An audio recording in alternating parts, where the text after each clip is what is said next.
ეხლა ორი სიტყვით მე ვიტყვი რა გააკეთა პოლიციამ და რატომ გააკეთა იმაზე ნაკლები, ვიდრე უნდა გაეკეთებინა.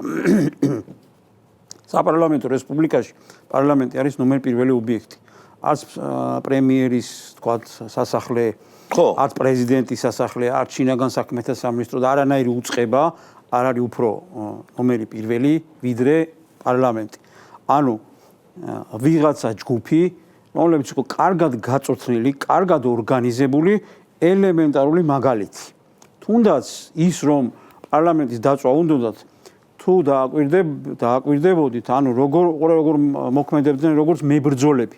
ერთი ჯგუფი გამოვიდოდა, რომელიც ფანჯრებს ამტვრევდა, ის გამოეცლებოდა, მერე ისროდნენ, ასე ვთქვათ, ბუშტებს, სადაც იყო აალებადი ნივთიერება, ისინი რაღაცნაირად მოახვედრებდნენ შენობაში, მერე ესენი გამოეცლებოდნენ და მერე მიდიოდნენ პიროტექნიკით და პიროტექნიკას ესროლ. ეხლა აი პარლამენტს რატო უნდა ესროლო პიროტექნიკა? თუ დალაგებული ადამიანი ყავს კედლებს, ხო? ანუ იქ თუ რაღაცა სხვა მიზანი არიდო შიგნით. იმ ჩამსხვრეულ ფანჯარაში, სადაც უკვე შევარდნილი იყო აალებადი ნივთიერება, იქ ისროდნენ პიროტექნიკას და შედეგსაც მიაღწიეს. პოლიციელებმა ბოლოს თუ გახსოვთ, თვითონ დადგნენ ფანჯრების წინ. ფარებით, რომ პარლამენტი არ დაეწვათ და მიუხედავად ამისა, ეს ხალხი მაინც იგივეს აკეთებდა. ანუ იმ აალებად საშუალებასაც ისროდა მოლოტოვის კოქტეილებსაც და პოლიციელს მოხვდებოდა და მე აგრეთ წოდებული ამ პიროტექნიკით დაიწვებოდა, ეგეც არავის არ აინტერესებდა, მაგრამ ამ ხალხმა თავის თავზე აიღეს, ანუ პრევენცია მოახდინეს, ეს იყო პრევენციული საფუძველი იმისა, რომ იქ რო რამე დაიწვებოდა, შესაბამისად ერთი ზარალი მიადგებოდა, რა თქმა უნდა, პარლამენტს და სახელმწიფოს და მეორე იძულებული გახვდები, თქვათ, რომ სისხლისამართლებრივი პასუხისმგებლობა დაგაკისრო და ასე თქვა დაგსაჯო შენი ქმედებისა გამო. ეს თავის თავზე აიღეს ამ ბიჭებმა. ეს ერთი. მეორე, რასაც აი ძალიან მოკლედ, რასაც ცდილობდნენ დღეს ხო უყურებთ, რომ ყველა ის ტიპებიც კი, ვინც რევოლუციონერები იყვნენ და ვისაც სპეციალური მომზადება ჰქონდათ გავლილი, ეს ამათმა ძალიან კარგად იციან ოპოზიციონერებმა, ხალხო, აგერ ხართ თქვენ და აგერ ვარ მე და ჩვენ.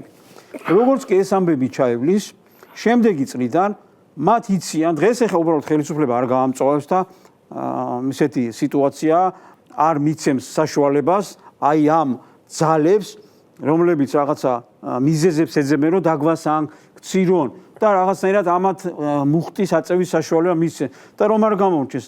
ანუ ვიღაცას გონია, რომ ჩვენებმა ადეკვატურად არ უპასუხეს მაგალითად ესტონეთს და არ უპასუხეს თქვათ ბალტიის ქვეყნებს, როდესაც მათ სანქციები დაგვიწესეს. არ უპასუხეს, იმიტომ რომ ეს იყო ჩვეულებრივი პროვოკაცია. როდესაც ჩვენ ადეკვატურად უპასუხებდით, უფრო მეტი ცუდ შედეგს მივიღებდით ევროკავშირიდან. ეს არის 2x2.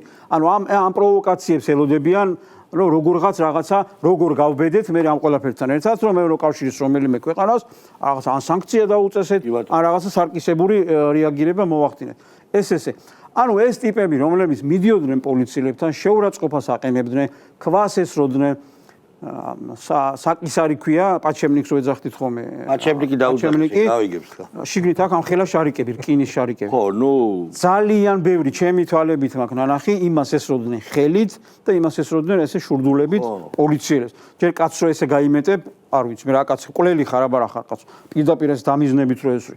იმ ქვაზე და იმ რაღაც დანარჩენებზე აღარ ვლაპარაკობ. ანუ ცდილობდნენ რომ წყობილიდან გამოიყვანათ პოლიციელები, ეს ხო გეგმა არის ზოგადად ხო ანუ ეს იყო ჩვეულებრივი თავდასხმა, არ ვლაპარაკობ მოლოტოვის კოქტეილზე, ეს ხმოდნენ თავს, ეს წყობილებიდან გამოსული პოლიციელი, რომელიც სტანდარტულად მოქმედებდნენ, რა თქმა უნდა, გაჩერდებოდნენ, ხო თავიდან ყველას გვიყვირდა პარლამენტიდან რომ წამოვიდოდნენ, გაჩერდებოდნენ ხოლმე და 2-3 საათი აცლიდნენ, რუსთაველზე ხო ნახეთ, ცეცხლსანთებდნენ რაღაცები, გადაბუგეს იქაურობა.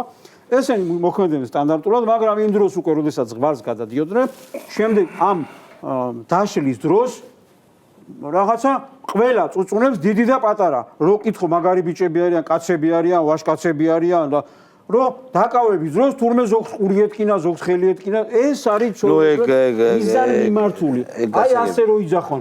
აწამებინა თუ ხედავთ ყოველ მეორე სიტყვის მერე რომ წამებას ახსენებს. და ეს სანქციების ეგრეთ წოდებულ სანქციებშიც გამოიყენა. რა თქმა უნდა, ეს არ ელოდნენ ალბათ ესეთი ბილი ძალადობას, ანუ არაძალადობას შენ მიზანი მიმართული. ჩვენ ხო სულ ვამბობთ ხოლმე რომ ის რაც ნაციონალურ მოძრაობას აქვს ნაკეთები ეს რომ გათანაბრდეს, ანუ ქართული ოცნება რომ დააყენონ იმ დონეზე, ანუ დადასტურებული ხო არის ნაციონალური მოძრაობა არის ბიზნესის რეკეტიორი, მწამებელი, მკვლელი და უბედურება ხალხი ხო ხელისუფლება. დღეს აბა დააკვირდით მათ ნარატივებს და მათ გამონაკლისს რომ ყველა ვინც დააკავეს, ყველას შემეს, ყველა აწამეს, რაღაცეები წაართვეს და ასე შემდეგ და ასე შემდეგ. ჩვენ ანუ ეს ყველაფერი არის დაგეგმილი ამ ფონზე ჩვენმა ძალოვანებმა იმოქმედეს სტანდარტებით, იმაზე უკეთესი სტანდარტებით, ვიდრე ამას აკეთებს ევროპის ნებისმიერი ქვეყანა.